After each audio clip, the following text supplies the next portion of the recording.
Your CRM for your business should allow you to stay organized with your customer information. It should give you meaningful information to help you make decisions around your customers. When it comes to CRM, I'm telling my clients, you must have this. And they say, well, which one? Less stress, more time, more money. Welcome to the Cashflow Contractor Deep Dive. We're talking about CRMs today. Why you want to talk about this to start? Yeah. Well, I always thought when we're looking for subjects that maybe the top 5 things that I've been talking about in coaching sessions for the last month or so. Yeah. It would be a good place to start. And it seems that things run in cycles, and I've had an awful lot of people who are talking about CRMs. We haven't even defined that yet. I'm going to leave that to you. I know what they are. I know in general why we need them as a coach, but probably 3-4 years ago, I kind of said I don't do software. And by that, I mean, there's so many, there's Jobber and AppFolio and drip jobs we've heard about, and Cloud Nimbus and HubSpot and Trello and Company Can, they don't all do the same. I go, I don't know, how am I supposed to, I kind of like accounting because bookkeeping, I kind of know QuickBooks. I can answer my own questions. When it comes to CRM, I'm telling my clients, you must have this. And they say, well, which one? And I say, I don't know. So what I thought would be really good is that if you can say what it is, and then that we could talk about the elements that are in a good CRM. First of all, what it is. Second, what the elements are and how we might use those elements. And I will say in advance here, you can get CRMs that'll do way more than you ever needed to do, depending on your business. Yeah. But you must have one. So with that, Khalil, what the heck is a CRM? So I'm going to move us backwards a little bit to go forwards. You already mentioned bookkeeping, the importance of it. We've talked about that so many times in our show. You emphasize the importance of knowing your numbers, and I want to start there. Why do people need books, and why do they need a bookkeeping software? So let's just start with that. I'll have you answer that. Well, so that you know your numbers, they give you the closest we can get to factual information to use to make decisions. That's the most important. You have to pay taxes, but they give you information that you can use to make decisions about the future. So you have information. That's it in a nutshell. Okay. And what are the things that you need your bookkeeping software to do? The elements. Track it. I mean, you have to have a place to put it in there where it keeps it in a form, a method that you can look it up and find out what it was. That you separate things into groups so that you can, like gross profit margin, a lot of numbers, but some of them affect gross profit margin. And that's a number that if you've ever listened to our podcast, you understand is very important. So it's gathering the information, it's filing it where it can be retrieved, it's aggregating it so we can sum and divide and look at it and see what trends are and things like that. Yeah. Is that that's great. Tie into That's great. So we've always talked about the value of knowing your numbers, how it helps you make better decisions. And when you use a software like QuickBooks, the importance of having that software is that it keeps things organized. It allows information to be accessible by your team, and it gives you meaningful information that you can make decisions off of. Those are kind of the 3 things that you think about: organized, accessible, and then meaningful, right? So it's no different with a CRM. Rather than knowing just your numbers, it's really about knowing your customers. So know your customers is really why you want to have a CRM. And your CRM for your business should allow you to stay organized with your customer information.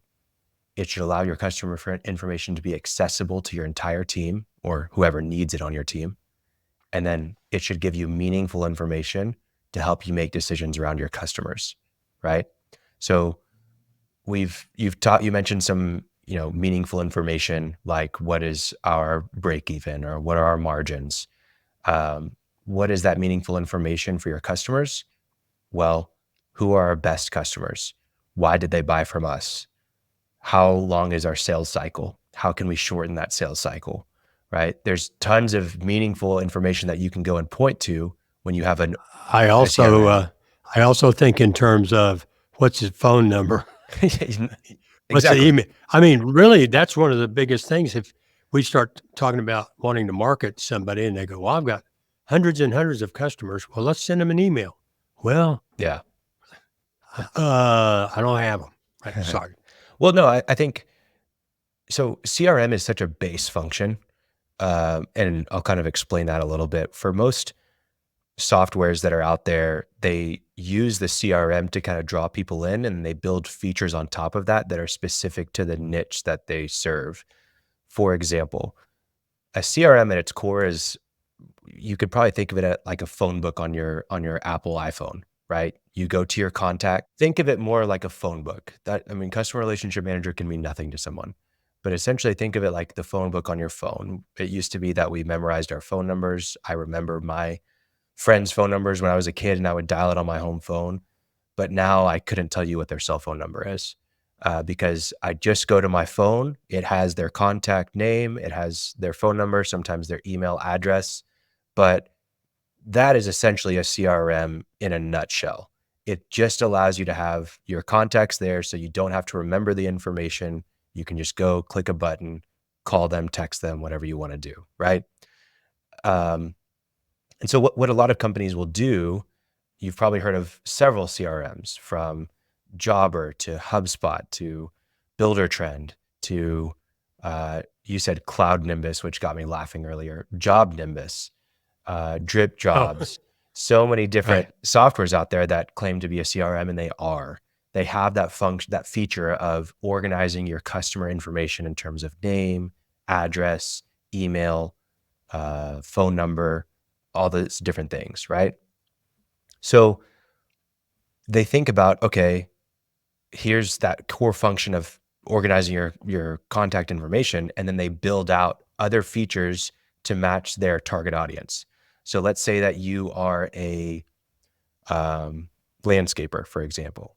Well, Jobber recognizes that, yes, you need customer information, but you also need to know when you're going to visit the customer next, and you need to know the schedule for how many times you're going to go and maintain their lawn. You need to know how big their lawn is and how long it takes to service that job every time you go to their house. You need to know a variety of things, and essentially what this is becoming is really field management software with a CRM attached. And field management software is what allows you to manage crews and send them to different job sites throughout a day, and know exactly their location and how many people are on their crew and what equipment they need. And they can bill someone directly from the job site, right? These are all different things that if you have a field crew, field staff, they need those features to be able to perform the job with excellence, right? So that's a field management software. Then you get into things like Buildertrend. Yes, CRM, but they saw the value in being able to do job costing and being able to order your materials directly through the CRM, and being able to get signatures on quotes and on proposals and on different stages of the job, right? They saw the value in being able to pay your subs directly through the software. So it's a CRM, but it's really also a project management software for GCs and some subs, right?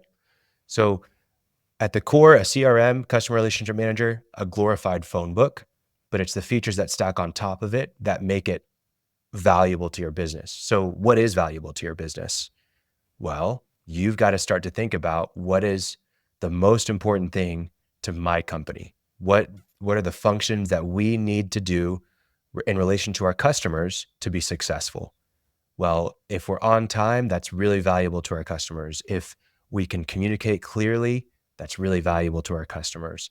What are the things that matter to them, and how does that fit our team? And that'll help you decide what software you need and then how to actually set it up. So hopefully that answers your question, what is a CRM, in a very roundabout way. Well, it kind of does, but it also introduces like Jobber and, gosh, what was it? Trip Job we were working on recently. And they really blur the line they're over there doing all kinds of things like creating invoices and shipping them off to QuickBooks. And there's some problems with that.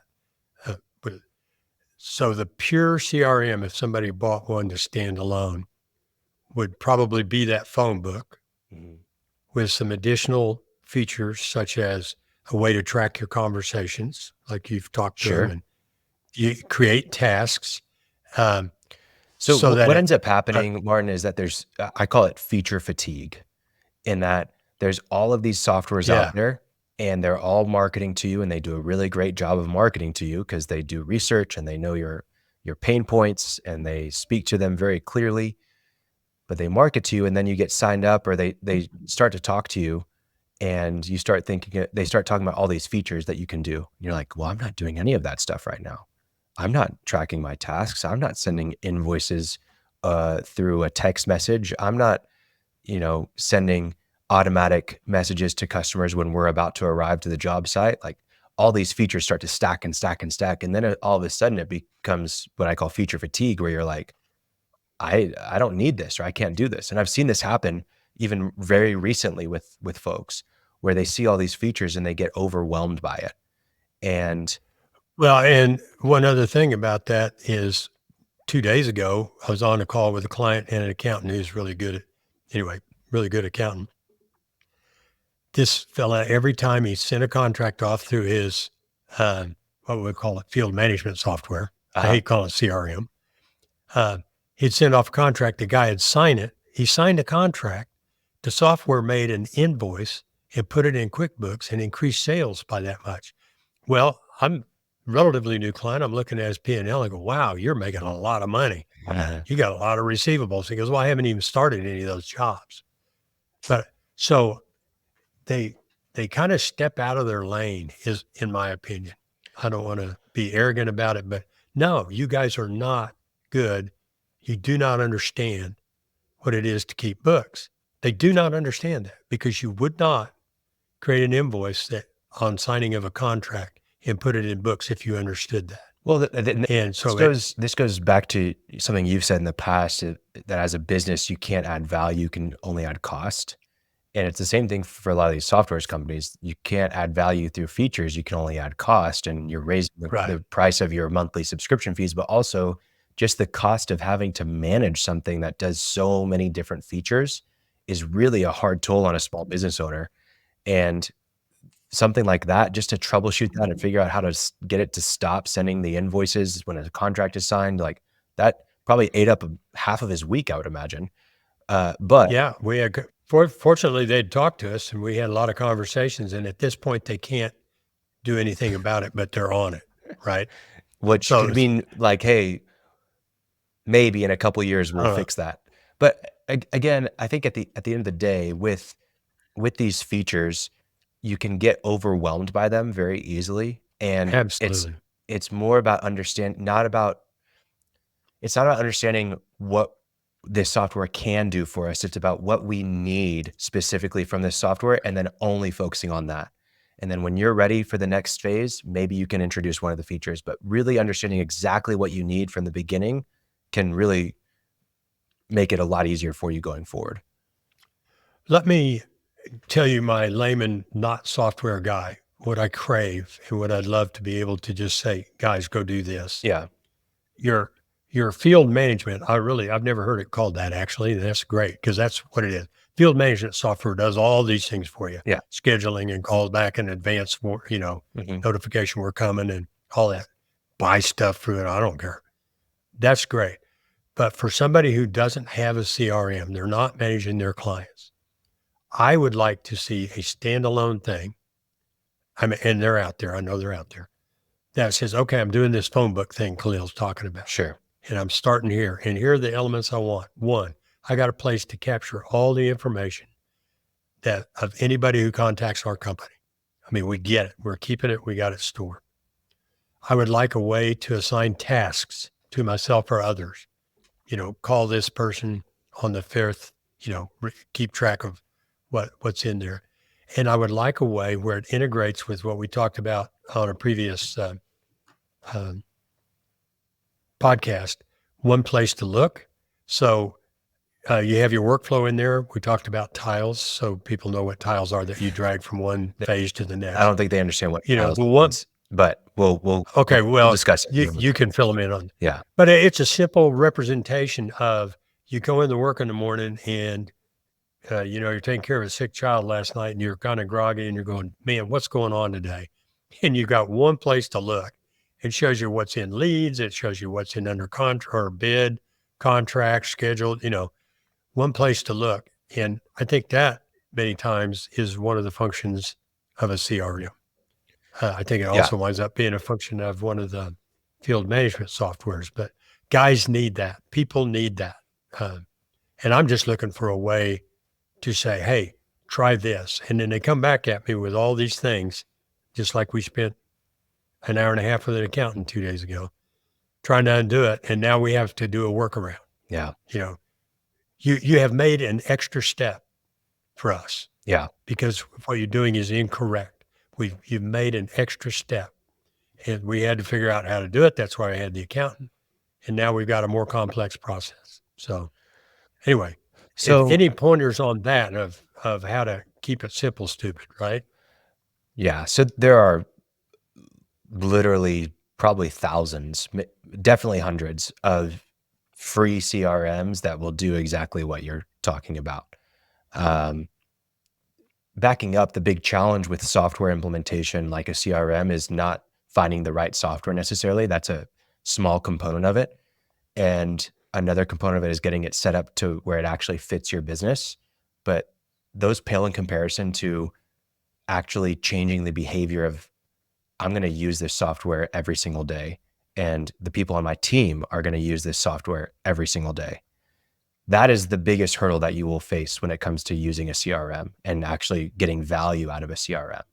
Because it's almost like, Martin, every single day, whenever you want to reach somebody, you open up your iPhone. One of the bottom 4 icons is that green icon with the white phone, and you start there, right? And it's become second nature, right? What if I had you go into a new app every time you wanted to call or text somebody? Yeah. And I've got such an app on my phone. It's called HubSpot, and I can call everybody through it. You can, and I don't call anybody through it. And you don't use it, right? So instead of going to a green icon, you're going to go to a different icon. Instead of typing their name and searching for them, let's say that you have to voice search for them, right? It would just be it's a different step-by-step process that you have to use. And even something as small as just changing the color of the icon can be a challenge because it's a habit. It's something that we're triggered by that green icon. It's in the bottom left corner for me, and maybe it's somewhere else for you. You just click on it, you know exactly where to go, right? So when you're dealing with software, the biggest thing is behavior change. And so what are the things that are going to allow you to change that behavior the easiest? That's what you have to understand. And that's why feature fatigue is a real thing.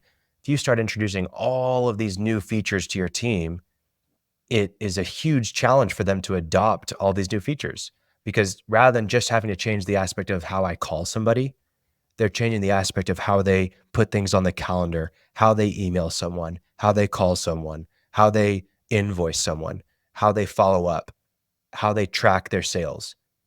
I mean, you're literally changing dozens of behaviors all at once whenever you implement all of these features across the board. And so it's much easier to just start step by step, but also it's easier to find something that makes it simple to use. And a lot of these softwares are not simple to use.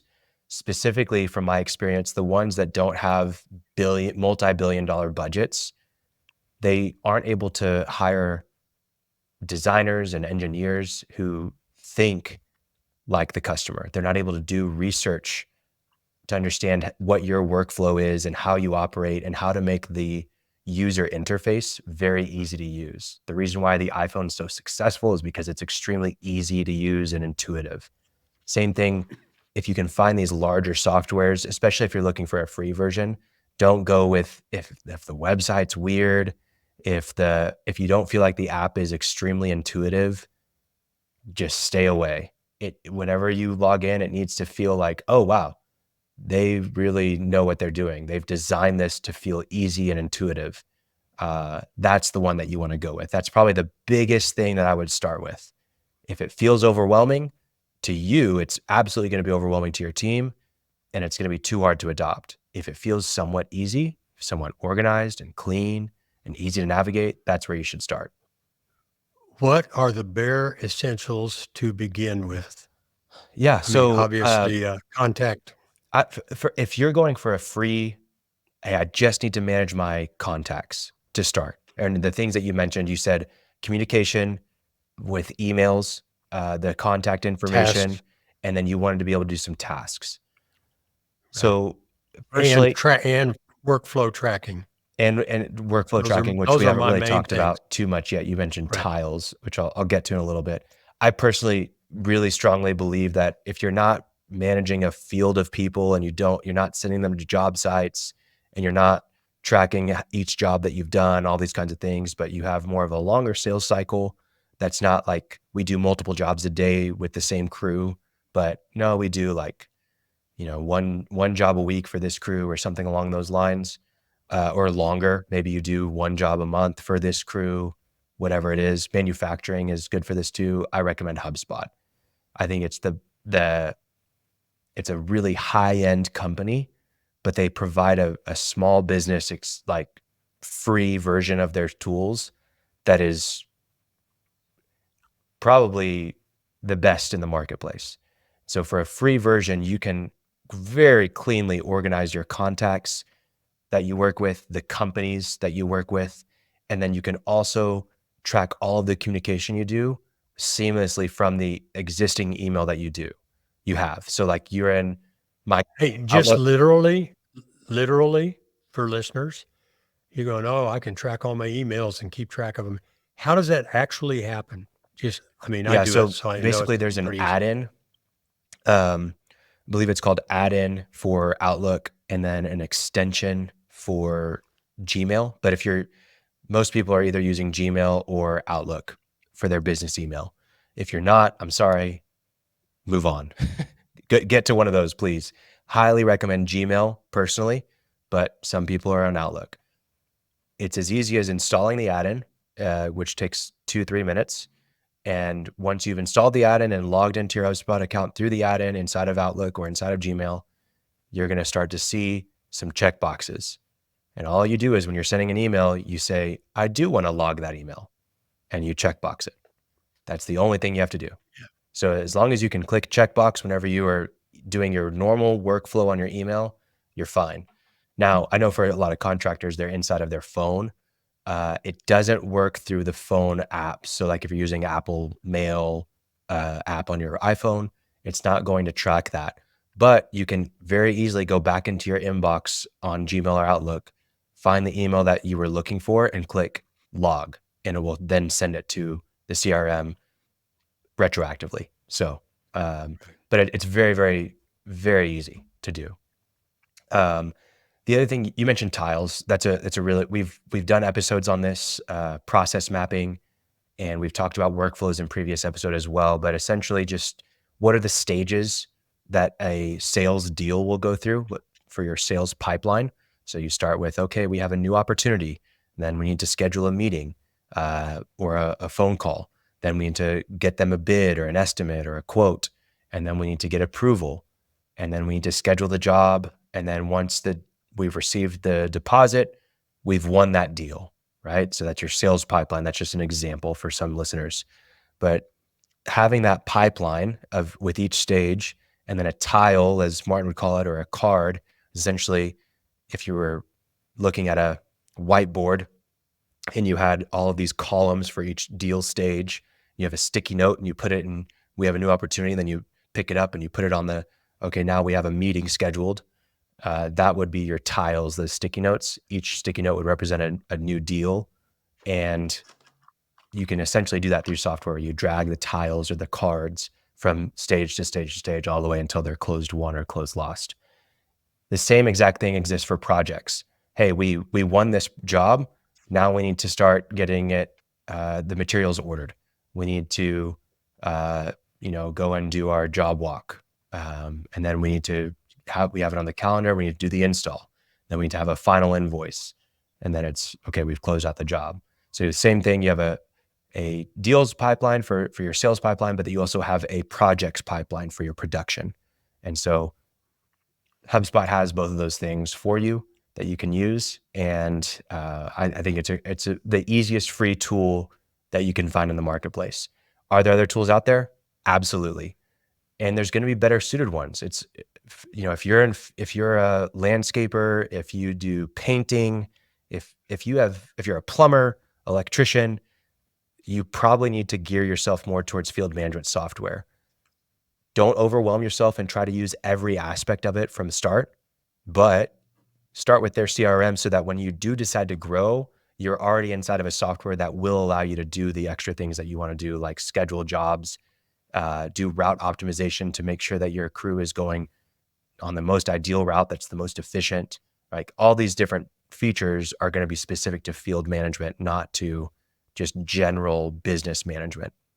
So I'm out here and I'm listening, and I don't have, maybe I do have field management software, but I'm not using it, to attract customers and so on. How do I start?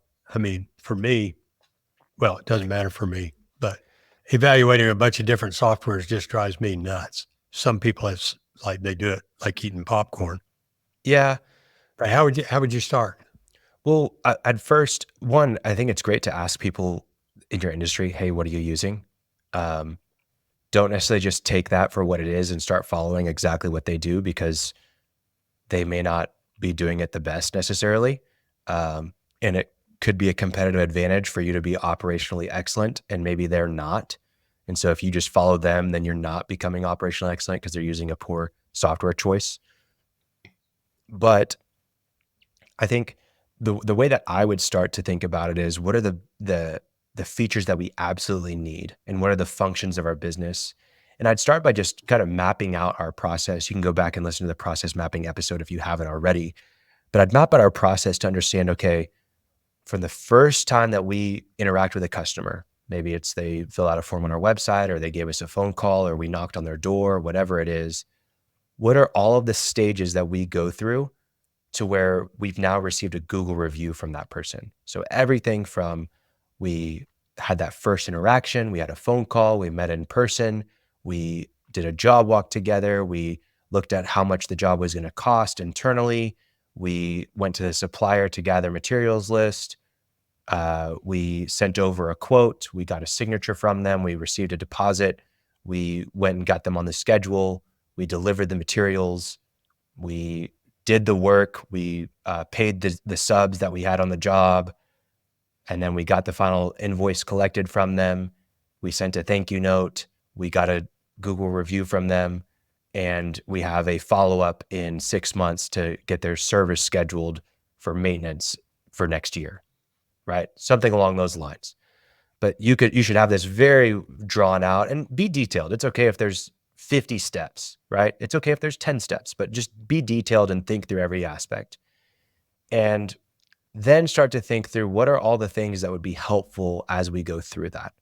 It's going to be helpful to have their contact information. Okay, a CRM does that, because we're going to have to touch base with them on multiple fronts.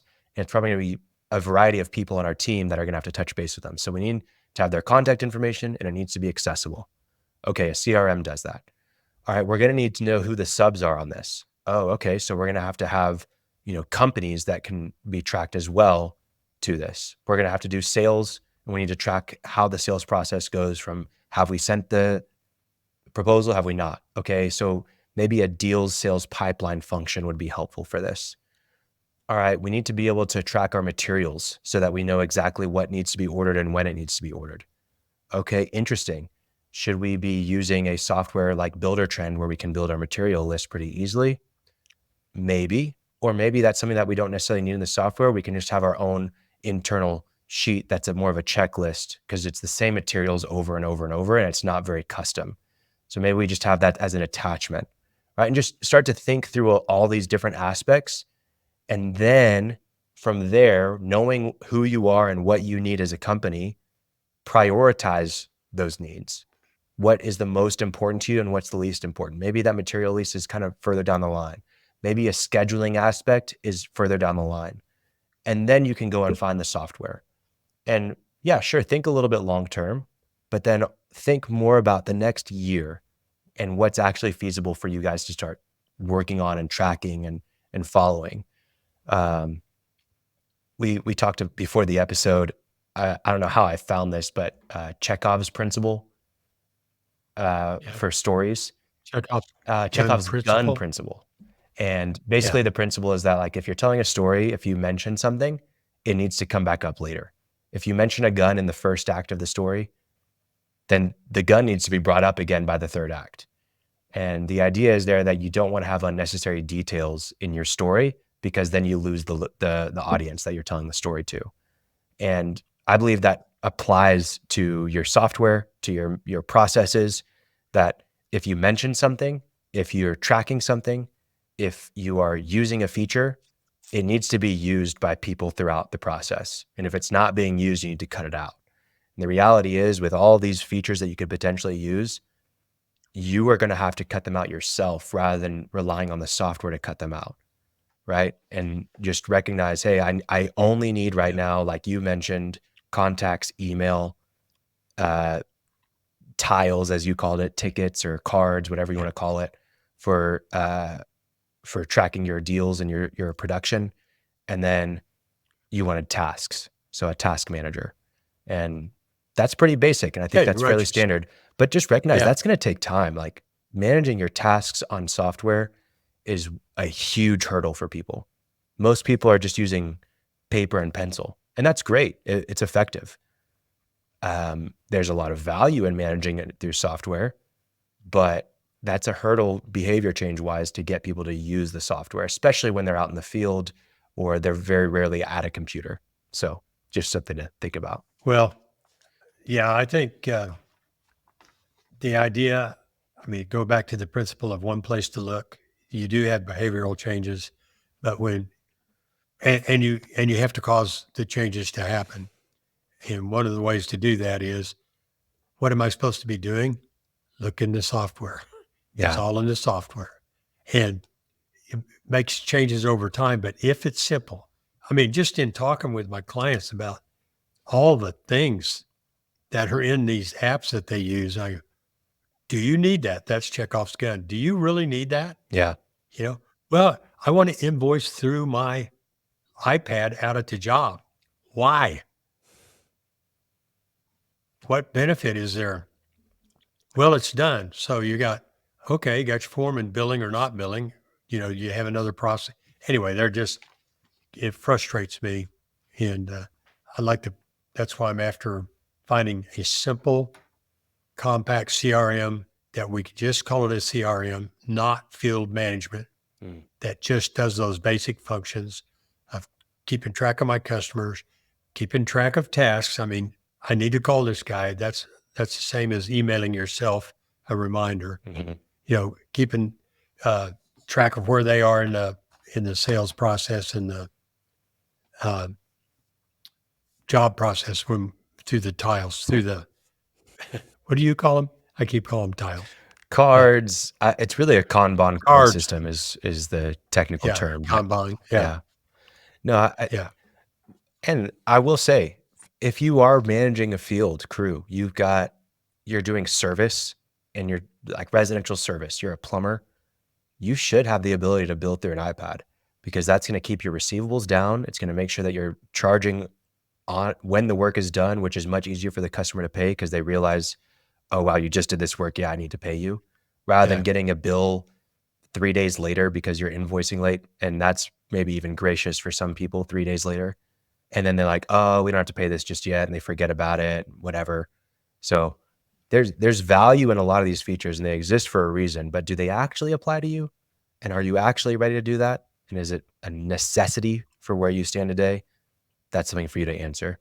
I think, we talk about the impact that knowing your numbers will make in your business, and knowing your customers and knowing everything that revolves around them and having the information organized, accessible and presented in a meaningful way to you will change how you do things.